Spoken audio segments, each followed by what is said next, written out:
রাঙামাটিতে বাংলাদেশ মাদ্রাসা শিক্ষক পরিষদের সম্মেলন অনুষ্ঠিত।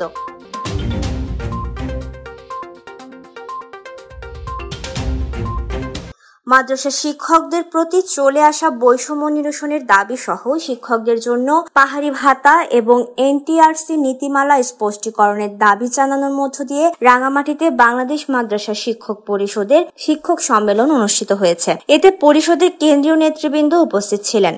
শনিবার সকালে রাঙামাটি শহরের আল আমিন ইসলামিয়া ফাজিল ডিগ্রি মাদ্রাসা ক্যাম্পাসে অনুষ্ঠিত সম্মেলনে প্রধান অতিথি ছিলেন মাদ্রাসা শিক্ষক পরিষদের কেন্দ্রীয় সভাপতি ও মিসবাউল উলুম কামিল মাদ্রাসার সাবেক অধ্যক্ষ ডক্টর মৌলানা শাহজাহান মাদানী। এতে প্রধান আলোচক ছিলেন মাদ্রাসা শিক্ষক পরিষদের সিনিয়র সহ সভাপতি ও তামিরুল মিল্লাত কামিল মাদ্রাসার অধ্যক্ষ ডক্টর মৌলানা আবু ইউসুফ এবং প্রধান বক্তা ছিলেন রাঙামাটি জেলা জামায়াতের ইসলামের আমির মোহাম্মদ আব্দুল আলিম।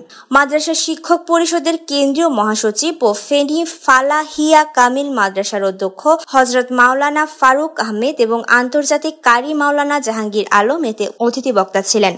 মাদ্রাসা শিক্ষক পরিষদের রাঙামাটি জেলা সভাপতি মাওলানা মোহাম্মদ নুরুল আলম সিদ্দিকীর সভাপতিত্বে ও মাইনিমুখ ইসলামিয়া ফাজিল মাদ্রাসার অধ্যক্ষ ও মাদ্রাসা শিক্ষক পরিষদের রাঙামাটি জেলা সেক্রেটারি মোহাম্মদ ফেরদৌস আলমের সঞ্চালনায় এ সময় শুভেচ্ছা বক্তব্য রাখেন নানিয়াচর ইসলামপুর দাখিল মাদ্রাসা সুপার মাওলানা শহীদুল ইসলাম, কাউখালী সিদ্দিকই আকবর দাখিল মাদ্রাসা সুপার মাওলানা আব্দুর রাজ্জাক, আল আমিল ইসলামিয়া ফাজিল ডিগ্রি মাদ্রাসার উপাধ্যক্ষ মাওলানা জাহাঙ্গীর আলম ও রাঙামাটি জেলা জামায়াতে ইসলাম প্রচার সম্পাদক অ্যাডভোকেট মোহাম্মদ হারুনুর রশিদ। এ সময় বাংলাদেশ মাদ্রাসা শিক্ষক পরিষদ রাঙামাটি জেলা শাখার জেলা ও উপজেলা পর্যায়ের নেতাকর্মীরা উপস্থিত ছিলেন। সভায় বক্তারা বলেন, বাংলাদেশি স্কুল, কলেজ ও ইউনিভার্সিটির শিক্ষকদের ন্যায় মাদ্রাসা শিক্ষকরা পরিশ্রম করে থাকেন, কিন্তু মাদ্রাসা শিক্ষকরা দিন শেষে অবহেলার শিকার হন।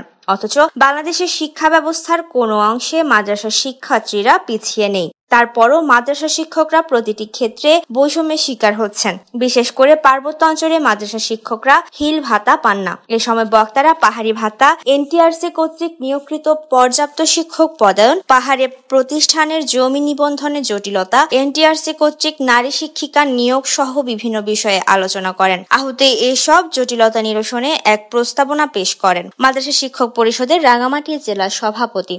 অনুষ্ঠান শেষে বাংলাদেশ মাদ্রাসা শিক্ষক পরিষদের আংশিক কমিটি ঘোষণা করেন ডক্টর মৌলানা শাহজাহান মাদানী।